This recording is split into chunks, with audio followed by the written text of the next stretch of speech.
Ça dit quoi?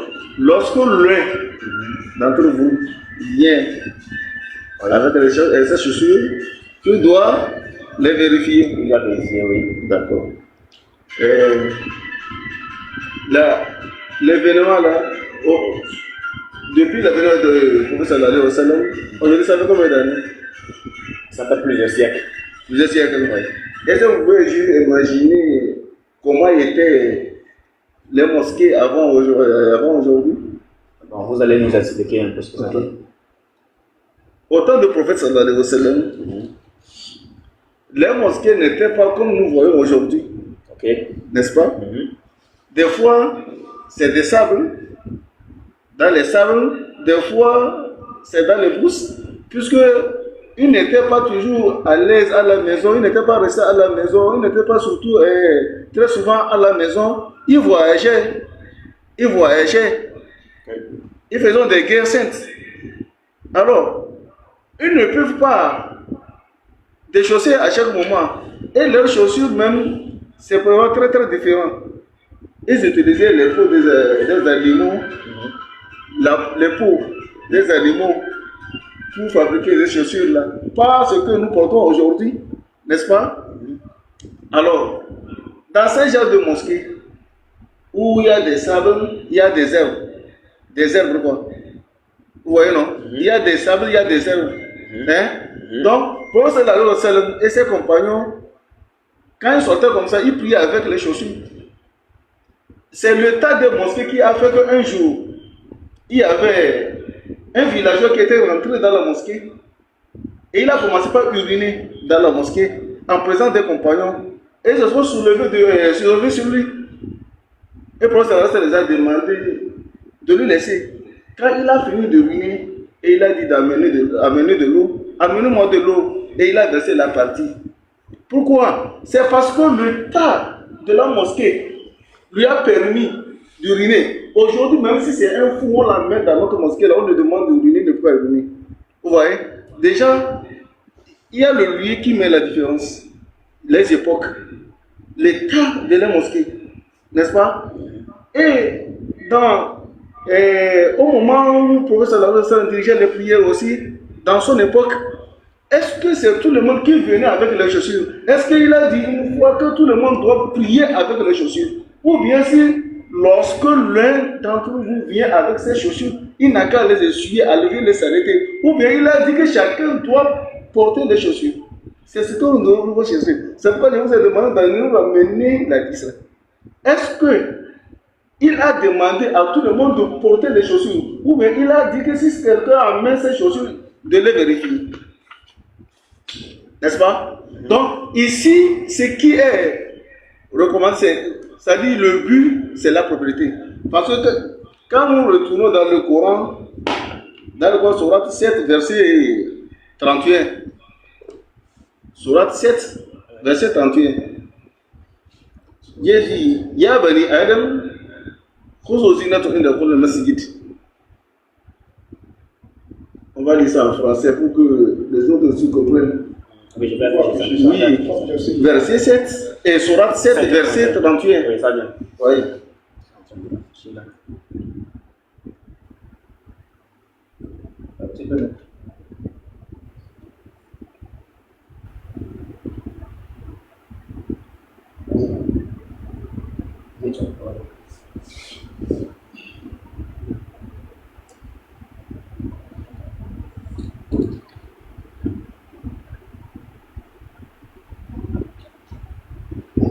Sourate 7, verset 31. Sourate 7, verset 31.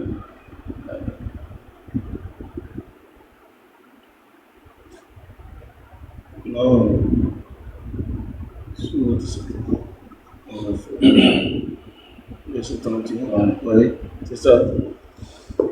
Oh, enfant d'Adam, dans chaque lieu de salat, portez votre parure, c'est-à-dire vos habits, mangez et buvez et ne commettez pas d'excès, car Allah n'aime pas ceux qui commettent des excès. C'est pourquoi vous voyez le Coran, on l'apprend. Et je vois devant vous à Tafsir si vous pouvez jeter un coup d'œil dans votre livre qui est devant vous, pour voir à tafsir, c'est-à-dire l'interprétation de ce verset, alors vous allez comprendre que ici, c'est la propriété dont parle Allah subhanahu wa ta'ala. Il nous demande de purifier nos habits, de porter des bons habits avant de rentrer dans le lieu de la prière. Alors, aujourd'hui, l'autre fois vous étiez au niveau de la mosquée, vous avez vu notre état vous avez vu notre mosquée, mais vous n'avez pas eu l'occasion de jeter coup d'œil à l'intérieur, n'est-ce pas? Bien sûr. Mais vous avez vu là où nous faisons l'ablution, n'est-ce pas? Oui. Vous voyez là où nous faisons l'ablution. Oui. Regardez les chaussures que j'ai portées. Essayez de faire l'ablution avec ces chaussures.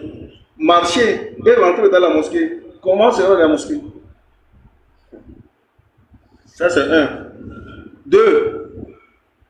Dans les mosquées, il y a des nattes, il y a des tapis. Ou bien, il y a des nattes, il y a des tapis. Si toi tu portes un bazin riche, ou bien un boubou blanc, tu viens, les autres rentrent avec les chaussures, avec des sables. Est-ce que toi tu vas prier avec la tranquillité d'esprit? Alors que la prière, c'est la concentration. Il faut se concentrer. Parce que dès que tu commences la prière, tu rentres en contact direct avec ton Seigneur. Alors là-bas, ce qui exige là-bas, c'est la propriété.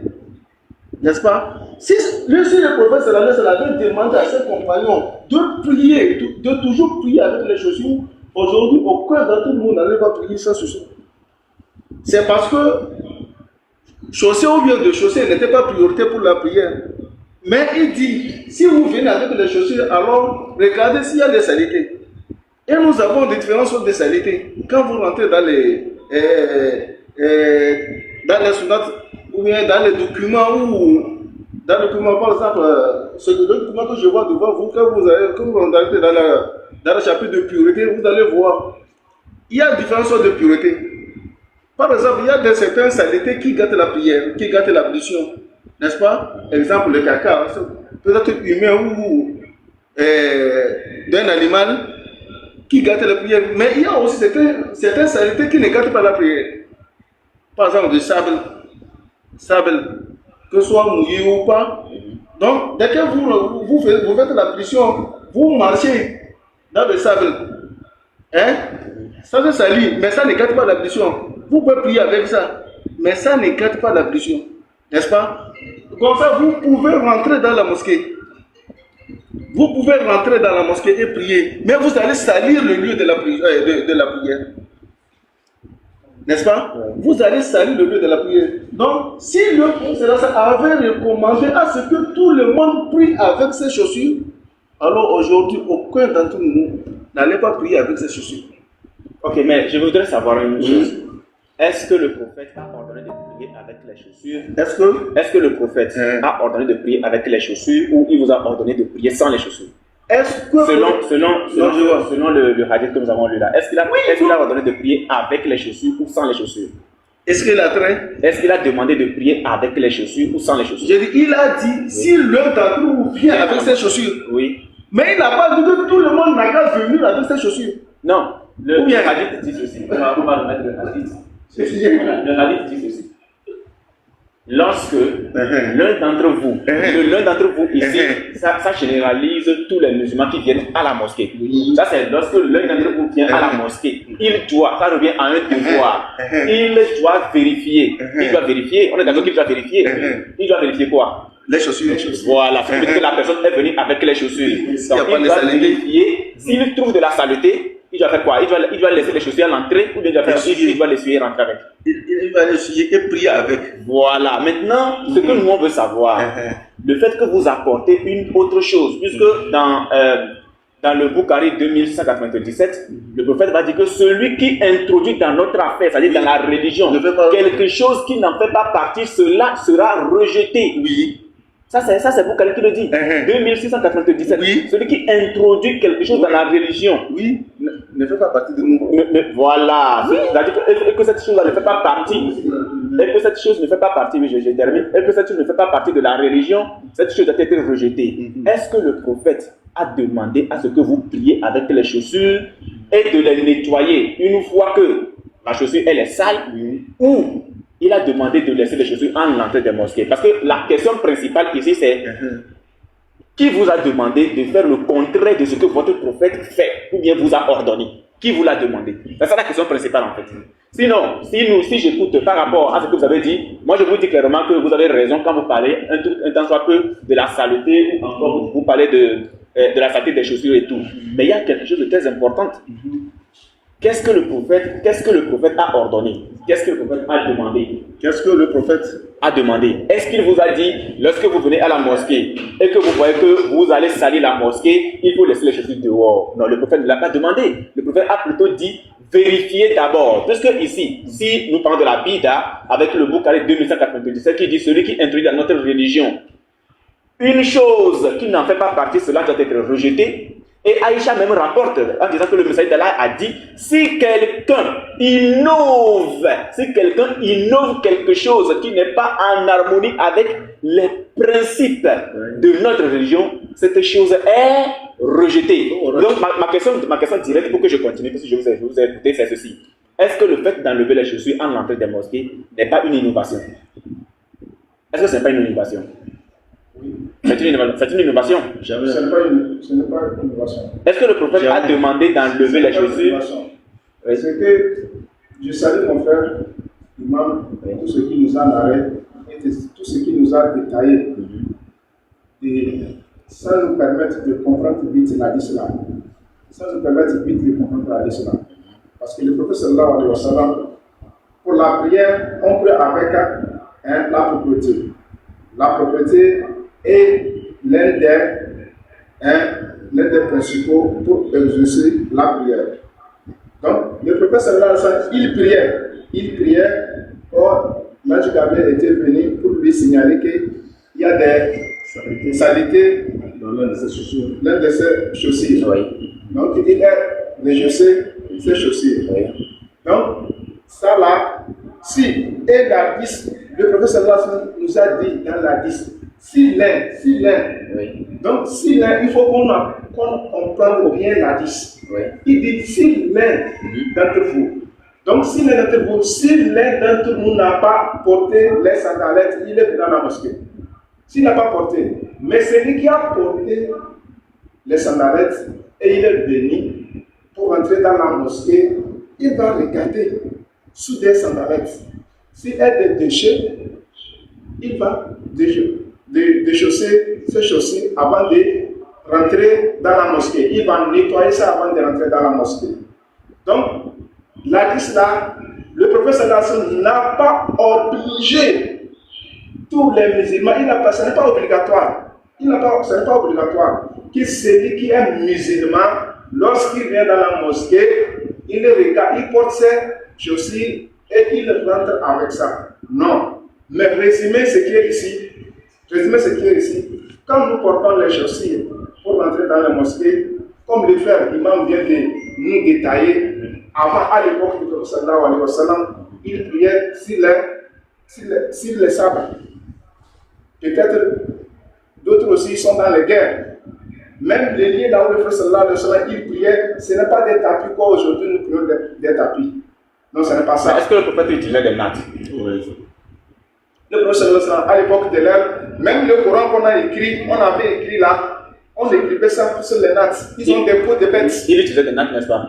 Il y a des peaux de bêtes. Oui, mais est-ce qu'il utilisait des nattes ou bon, tout ce que vous voulez? Est-ce qu'il utilisait des nattes ou bien ces peaux de bêtes? Ce n'est pas les nattes qu'on nous voit d'aujourd'hui. Ce n'est pas les nattes d'aujourd'hui. Oui, mais est-ce que les peaux de bêtes n'avaient pas besoin d'entretien? Hein? Les peaux de bêtes en question ou encore les nattes n'avaient-ils pas besoin d'entretien? Merci beaucoup pour l'apport. Comme je le disais tantôt, l'hadith, quand vous voyez les hadiths en traduction française, vous n'allez jamais comprendre au fond. La raison pour laquelle même les Arabes vont à l'école. Le Coran a été révélé dans leur langue, mais ils vont à l'école. Pourquoi? Parce qu'ils allaient lire en arabe et puis c'est fini. Mais on doit les apprendre pour les expliquer. La raison pour laquelle nous continuons toujours à apprendre. Aujourd'hui, toujours, nous les imams, on a nos écoles où nous allons continuer nos formations à chaque fois. Pourquoi? Pour mieux comprendre, bien comprendre les hadiths et les Corans, bien interpréter. Parce que la tradition, ça reste les mêmes depuis le temps des prophètes, jusqu'à la fin des temps. Mais les interprétations diffèrent selon les époques. N'est-ce pas? Les interprétations, ça diffère selon les époques et selon les humains, selon les endroits, selon les époques, les endroits et les humains. N'est-ce pas? Aujourd'hui, dans nos mosquées, il y a certaines mosquées, ouais, non? Donc les interprétations, ça varie selon les époques et selon les lieux et selon les humains aussi. Je m'explique. Aujourd'hui, ce qui se passe en Arabie Saoudite, étant un pays musulman, est différent de ce qui s'est passé aujourd'hui ici. Vous êtes d'accord avec moi? Oui. Parce que là-bas, il y a la charia, ici il n'y a pas charia. Ce que je veux savoir. Je viens arriver. Vous avez demandé qui a ordonné à enlever les chaussures, n'est-ce pas? On n'a pas encore de nom. Oui, je dis, hein. Oui. C'est pourquoi je suis en train de vous ramener en arrière pour que vous puissiez comprendre au fond de la liste. La liste là, vous n'avez rien compris. Ok, je veux savoir Je viens, excusez-moi. Allez. La liste là, vous n'avez rien compris concernant. Salam alaikum. Vous n'avez rien compris concernant. La liste là, ça dit quoi? Une pause s'il vous plaît. Salam alaikum, imam. C'est bon. Moi je salue. Ok. Après pourquoi? Vous allez bien? Désolé, c'est moi, j'ai fini le travail, je suis un peu en retard. Okay. Voilà. Bon, ce que je disais. 5 minutes, imam, s'il vous plaît, je vous en prie, comme je viens d'arriver, on m'a fait une pause, je vais d'abord rendre grâce à Dieu. C'est comme ça que vous me faites chez vous. Ok. Machallah. Alléluia. Excellent Père de gloire, je te rends grâce et je bénis ton saint nom, Seigneur Jésus-Christ. Toi qui es l'initiateur de ce moment, Seigneur. Ce moment, depuis les annales, Seigneur, de nos vies, tu avais déjà préparé ce moment. Afin que la vérité que tu es soit débattue, soit présentée, soit défendue dans le nom de Jésus. Seigneur, mon Dieu, mon roi, maintenant que nous sommes arrivés en ce lieu, tu as dit dans Matthieu 18, verset 20, là où 2 ou 3 sont réunis en ton nom, tu es au milieu de nous. Seigneur, nous saluons ta présence parmi nous et nous croyons que par ta présence, Seigneur, tu soumets tout mensonge, toute hauteur, Seigneur, mon Dieu, mon roi, toute forteresse, tu les soumets à la vérité christique. Seigneur,